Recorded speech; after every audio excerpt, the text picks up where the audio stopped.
พุทธปุณณิมาเนี่ยนะของวันเพ็ญเดือน6ของวันเพ็ญเดือน6ถ้าภาคเหนือเรานี่เดือน8ตอนเช้ามาก็บรรลุเป็นพระพุทธเจ้า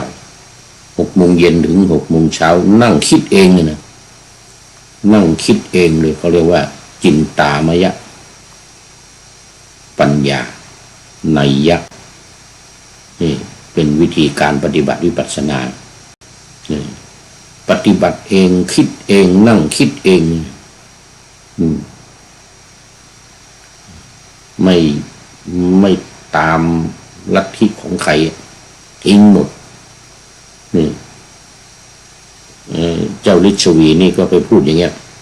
พูดว่าพระพุทธเจ้านี่ไม่ได้มีญาณทัศนะอันวิเศษอันใดเลยนั่งคิดเองปฏิบัติเองนั่งคิดเองแล้วบรรลุเป็นพระพุทธเจ้าส่วนธรรมะที่ได้บรรลุนั้นก็นำมาแสดงเฉพาะเจาะจง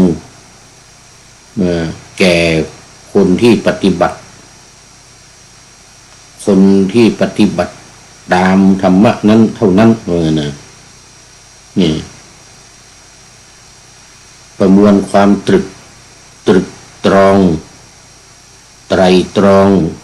ด้วยการค้นคิดแล้วก็แจ่มแจ้งได้เองรู้ได้เอง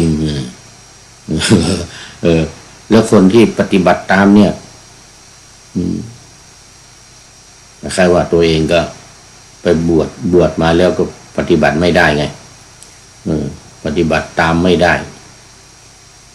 ก็เลยโกรธเนี่ยก็เลยโกรธเลยไม่เอาเลยสึกไปเลยก็ไปโพลธนาว่าคนที่ปฏิบัติตามได้เท่านั้นเหมือนกันนะเจาะจงคนที่ปฏิบัติตามธรรมะของพระพุทธองค์ได้เท่านั้นที่จะบรรลุเป็นพระอรหันต์กันคนที่ปฏิบัติไม่ได้นั่นก็ไม่ได้อะไรเสียประโยชน์เปล่านี่เหมือนข้าพเจ้านี่เหมือนกันนะข้าพเจ้านี่ไปบวชมาแล้วไม่ได้อะไรเหมือนกันนะไม่ได้อะไรสักอย่างเลย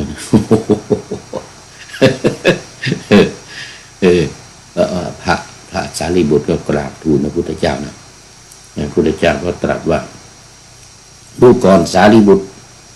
ผู้ใดแลว่ากล่าวเราผู้รู้อยู่อย่างนี้ผู้เห็นอยู่อย่างนี้ว่าธรรมอันยิ่งของมนุษย์ที่เป็นญาณทัศนะอันวิเศษทั้งรู้ทั้งเห็นพอแก่ความเป็นอริยะ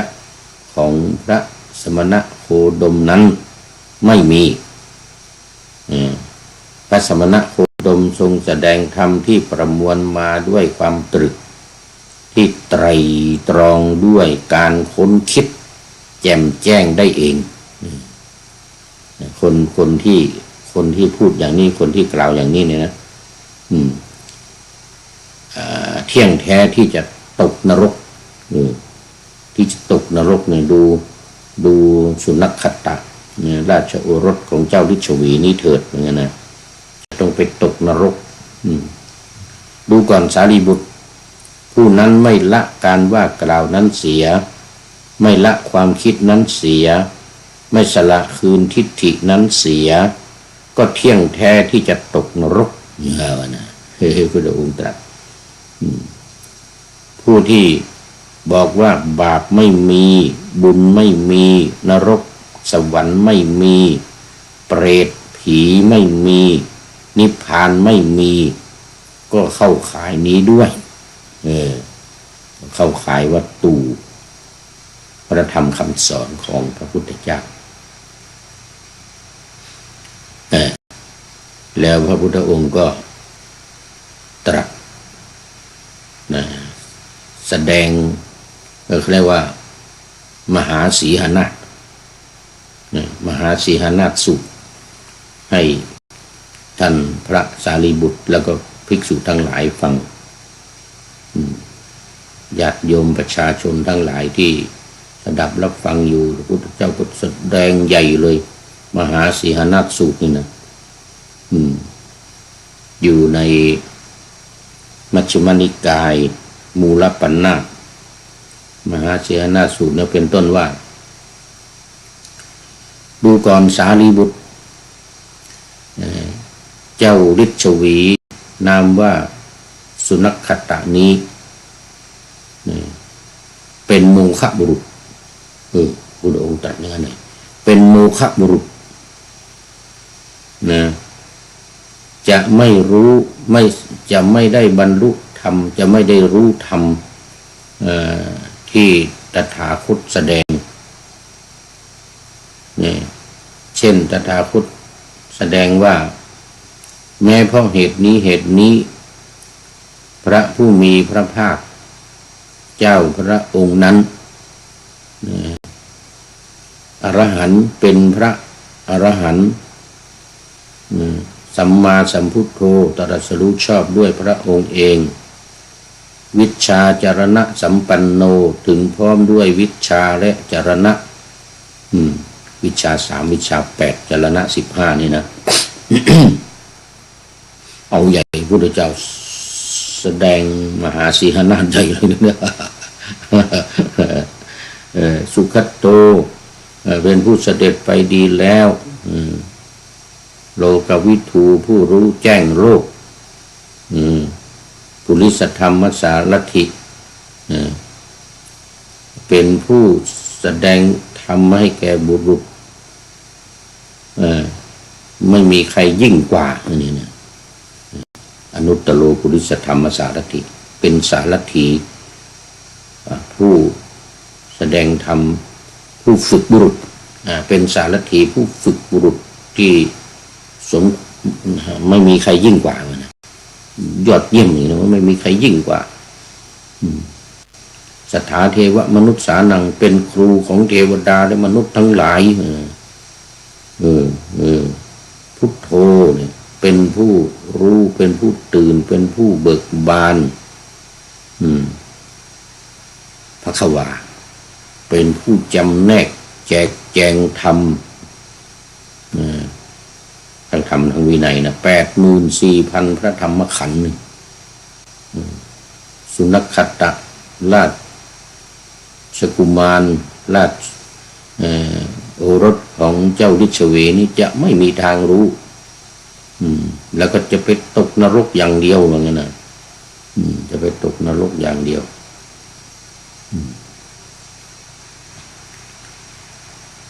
อันนี้ก็เป็นหนึ่งในสีหนาถนะยังมีอีกหลายอย่างเช่นอันนี้เป็นอย่างหนึ่งนะมหาสีหนาถสูตรนั้นว่าไว้หลายเรื่องของสารีบุตรดูก่อนสารีบุตรโมฆะบุรุษอย่างสุนัขขตะราชกุมารนั้นจะไม่รู้ธรรมที่ตถาคตได้ตรัสรู้ได้รู้ตอนนี้ขอต้อนรับท่านอาจารย์มหาธนาวุฒิญาณโสพโนสาธุครับผมนี่จากลำปางนะนี่เดียวกันวัดวนารามอะไรเนี่ยลืมชื่อไว้แล้ววัดธรรมวนารามหรือยังไงนี่นะที่เป็นสำนักปฏิบัติธรรมนะวัดที่ลำปางสาธุครับผมโมทนา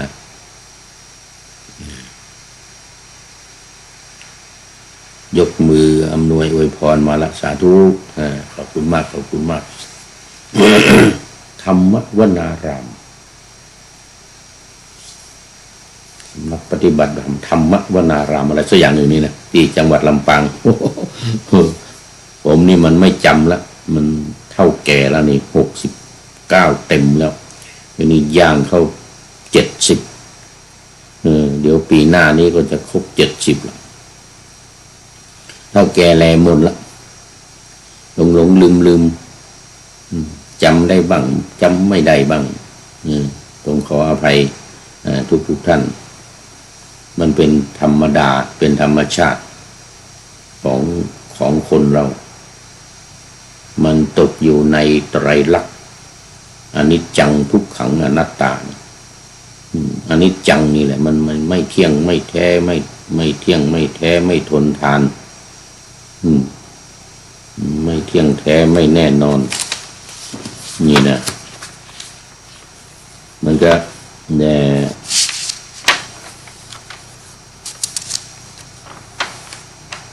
เขาว่าไว้เดี๋ยวก่อนนี่ไหนละ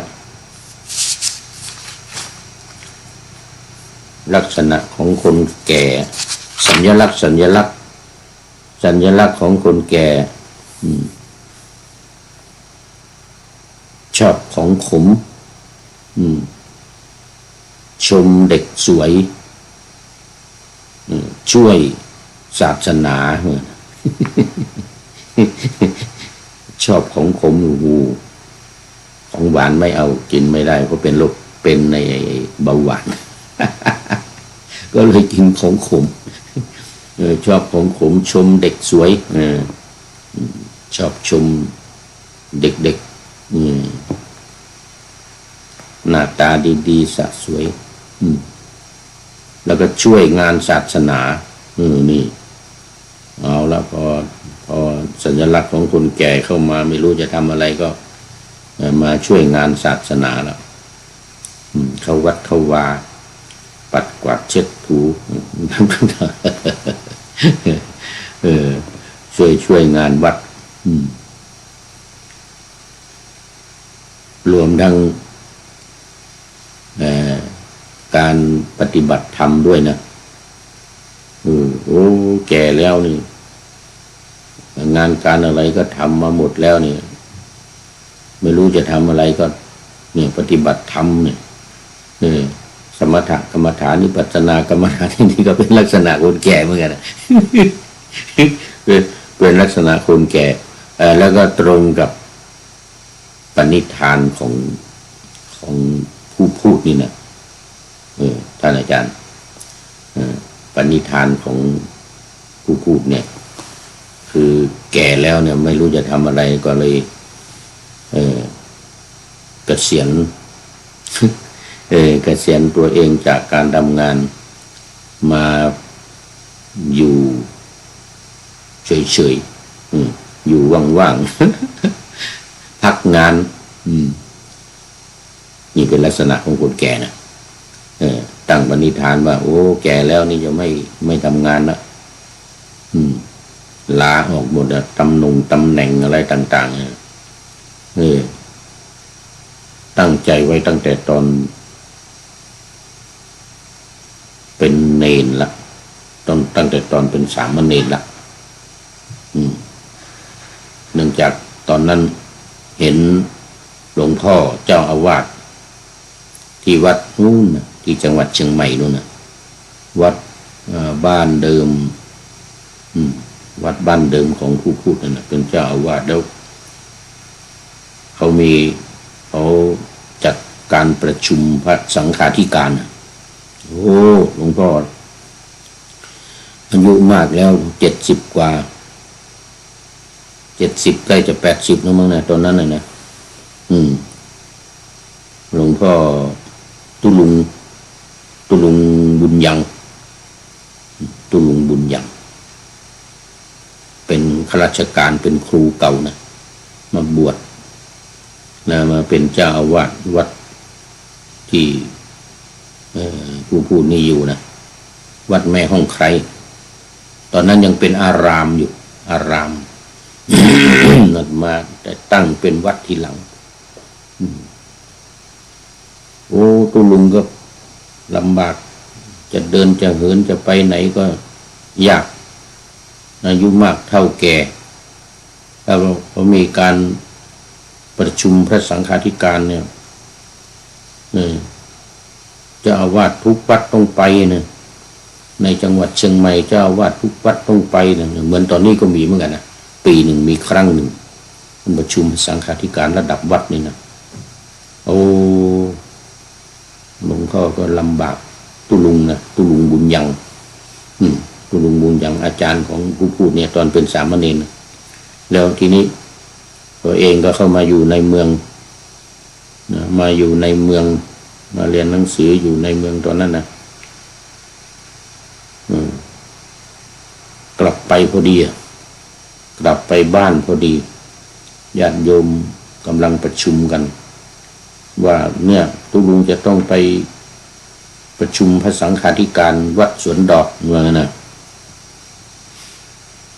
ทำยังไงไปก็ลำบากที่นอนที่ไหน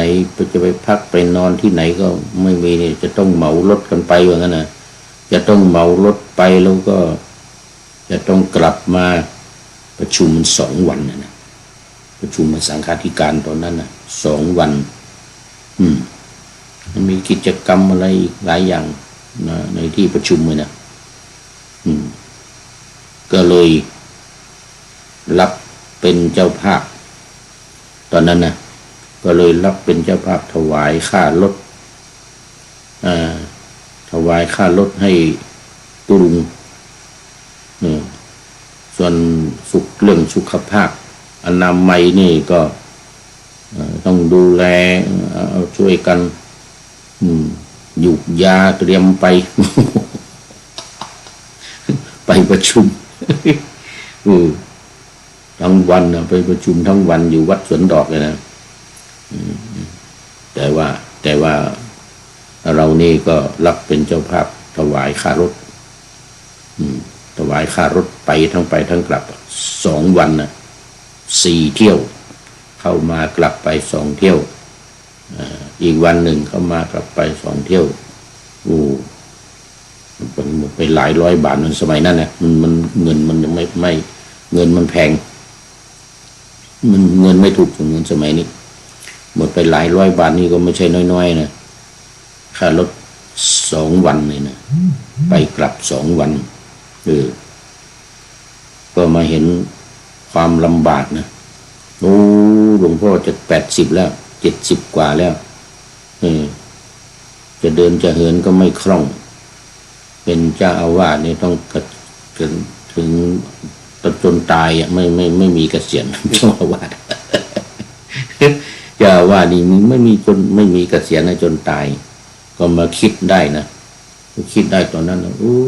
นี่ลำบากเนี่ยเป็นเจ้าอาวาสเป็นพระสังฆาธิการเนี่ยเนี่ยลำบากขนาดนี้ต้องเขาก็ประชุมปีละครั้งก็ตามมันนะแต่ว่ามันเนี่ยยักแย่ยักยันหูเนี่ยลำบากเดี๋ยวต้องมีจ่ายค่าอาหารการกินค่ารถอะไรต่างๆอีกเนี่ยนะที่ประชุมนั่นก็ต้องเอาไปบริจาคนะก็ตามศรัทธานั่นแหละแต่ว่ามันก็ต้องไปร่วมบริจาคกับเขาเอาประชุมทั้ง2 วันพระเถระจากผู้ใหญ่จากกรุงเทพมาอย่างนี้นะสมัยนั้นวัดอะไรเป็นเจ้าคณะหนเหนือเนี่ย วัดสุทัศน์เทพวรารามวัดสุทัศน์เทพวรารามนะซึ่งมันจะเป็นสมเด็จด้วยมั้งวัดสุทัศน์เทพวรารามนะเจ้าประชุมสมเด็จไปเป็นประธานกันที่ประชุมต้นรับกันใหญ่เลยพระเถระจากเจ้าคณะภาคนี่อยู่จังหวัดลำพูนนะตอนนั้นสมัยนั้นนะเจ้าคณะภาคอยู่จังหวัดลำพูนวัดพระธาตุอาลีพุนชัย หลวงพ่อธรรมนะหลวงพ่อพระธรรมอยู่วัดพระธาตุอาลีพุนชัยเป็นเจ้าคณะภาค7เลยนะนู่นเนี่ยเจ้าคณะโหรวัดสุทัศน์มาประชุมต้อนรับกันใหญ่ใช้จ่ายเงินมาก อืมก็ต้องร่วมกันบริจาควัดต่างๆต้องเอาเงินมาบริจาคด้วยร่วมกับทางคณะสงฆ์จังหวัดปีนึงมีครั้งหนึ่งก็ตามนะแต่ว่าโอ้โหมันมโหฬารจริงๆ2 วันด้วยประชุมประชุม2 วันเดือดร้อนเลยมาตู้ลุงบุญยังเดือดร้อนเลยก็เลยได้ความคิดตั้งแต่สมัยนั้นมานะได้ความคิดว่าไม่เอาครับถ้าเราเป็นเจ้าอาวาสหรือเป็นเจ้าคณะเนี่ยมันจะลำบากเพราะนั้นพอเกษียณอายุในทำงานจากมจรนะอายุ60 ปีนะปี2560นี่นะก็เลยลาออกตำแหน่งทางคณะสงฆ์เจ้าอาวาส ลาออกหมดจนถึงทุกวันเนี่ยลาออก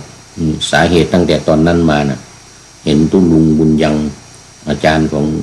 ผู้พูดเนี่ยเจ้าอาวาสวัดอารามแม่ห้องใครตอนนั้นน่ะโอ้ลำบากลำบนเหลือเกินก็เลยเดี๋ยวเราตอนแก่มานี่ก็ต้องลาออกนะมาอยู่ในตำแหน่งนี้เดี๋ยวจะต้องไปประชุมอีกแล้วยิ่งตอนนี้มีประชุมบ่อยซะด้วยคณะสงฆ์นี่นะโอ้มีเรื่องมีราวอะไรต่างๆยุแยะไปหมดเดี๋ยวนี้ก็อยู่ยากด้วยเห็นแบบมีกฎมีระเบียบอะไรออกมาต้องรายงานรายรับรายจ่ายเดือนละครั้งอย่างเห็นว่างั้นนะ เดือดร้อนนะเดือดร้อนกุลุงเท่าแก่ทั้งหลายจริงอยู่รอบนอกรายได้อะไรก็ไม่มีจะไปรายงานยังไงนะ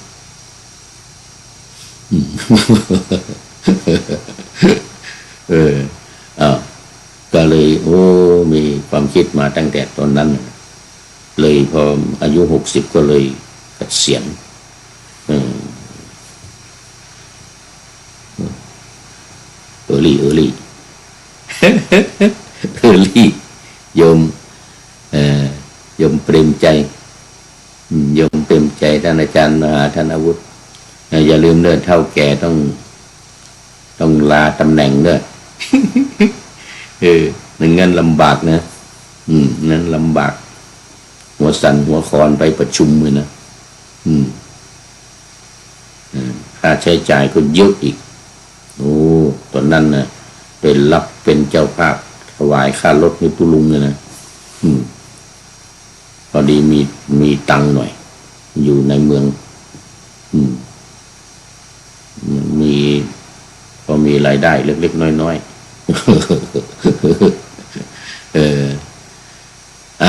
อันนี้พูดถึงเรื่องอะไรเนี่ยช่วยศาสนาสัญลักษณ์ของคนเฒ่าคนแก่นะช่วยศาสนา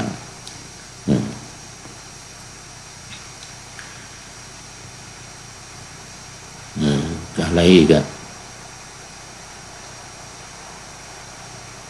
บ้าของเก่าเนี่ยนะ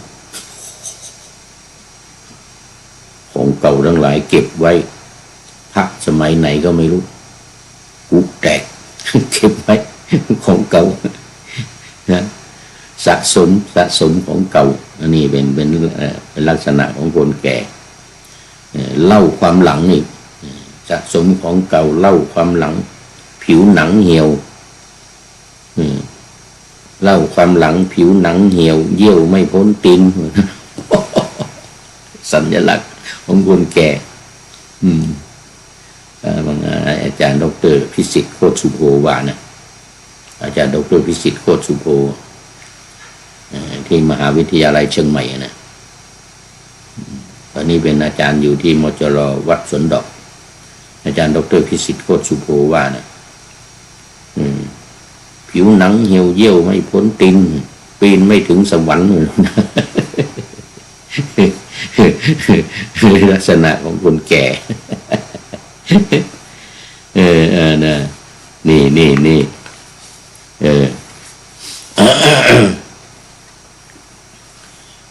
พระพุทธเจ้าก็แสดงมหาสีหนาฏใหญ่เลย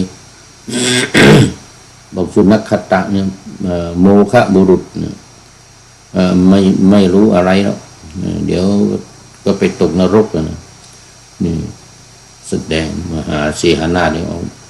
นะตถาคตเนี่ยไม่รู้หรอกว่าตถาคตเนี่ยแสดงอิทธิปาฏิหาริย์ได้ทำให้ตัวเองเนี่ยเป็นตัวใหญ่เท่าช้างใหญ่เท่ายักษ์ใหญ่ตัวใหญ่ขึ้นได้หรือไม่ก็ทำให้เล็กลงนิดตัวนิดเดียวอย่างนี้ก็ได้อันนี้ปาฏิหาริย์ตถาคตนี่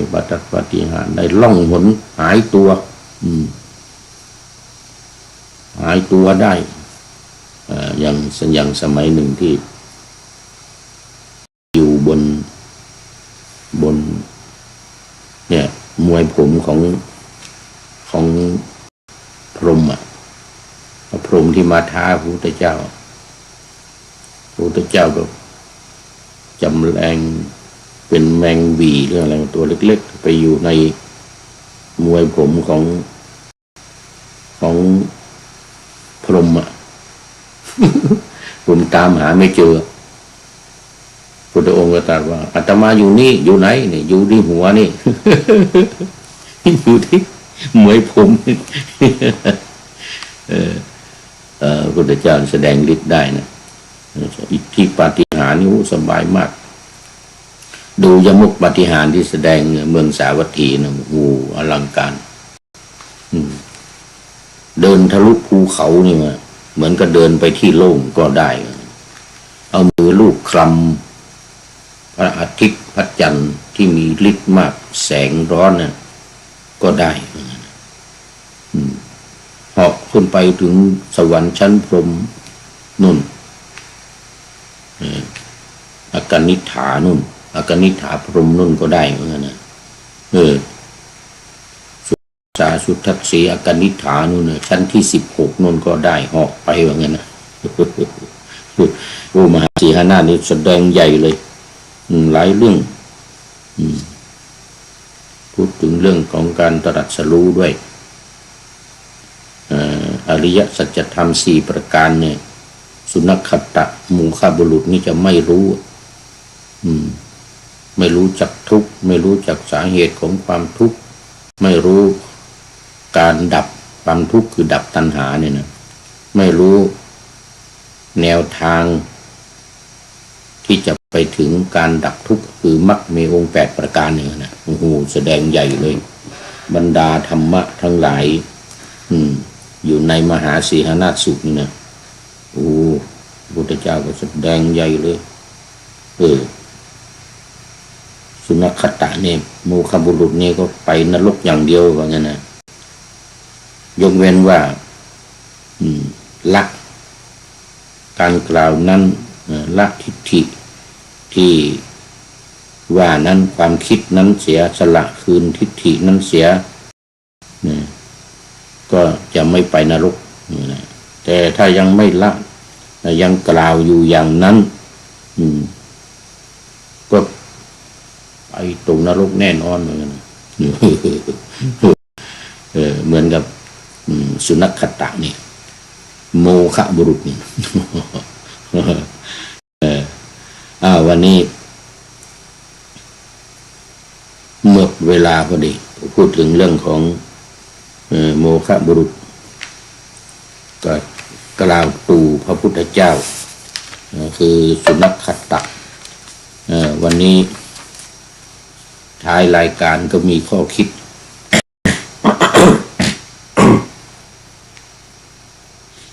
จาก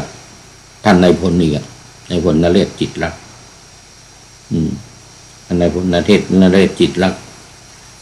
ฝากข้อคิดไว้ควรอ่อนน้อมถ่อมตนให้คนรักอย่าเห่อสักทะนงตัวจะมัวหมองเพราะถ่อมลงสูงละหงเป็นหงทองแต่จงหองไฟสูงถูก จูงลงมาเหมือนสุนัขตันเจ้าฤชวีนามพระนามว่าสุนัขตันถ้ารักยศรักศักดิ์อักขรฐานต้องรักงานด้วยการขันอาสาถ้างานลดยศก็ถอยด้อยลงมาน้อยลงมาความมีค่าของยศก็ลดพลังนี่นะ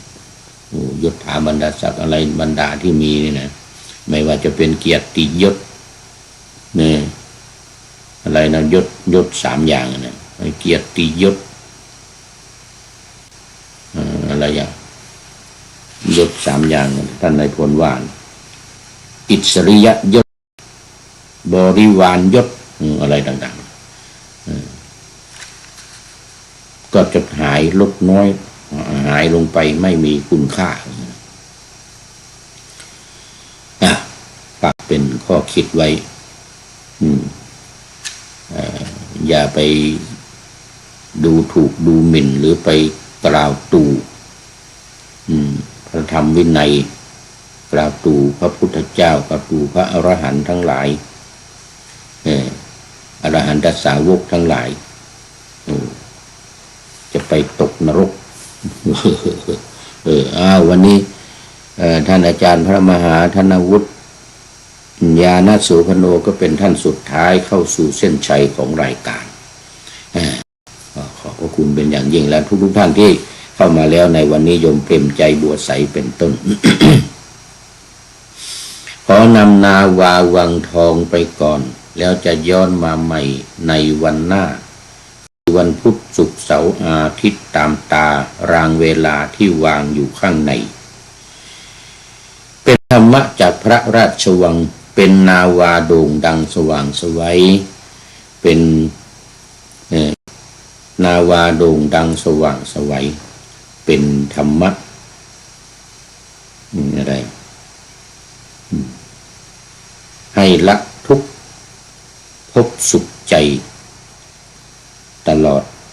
กาลนานเทอญขอเจริญพร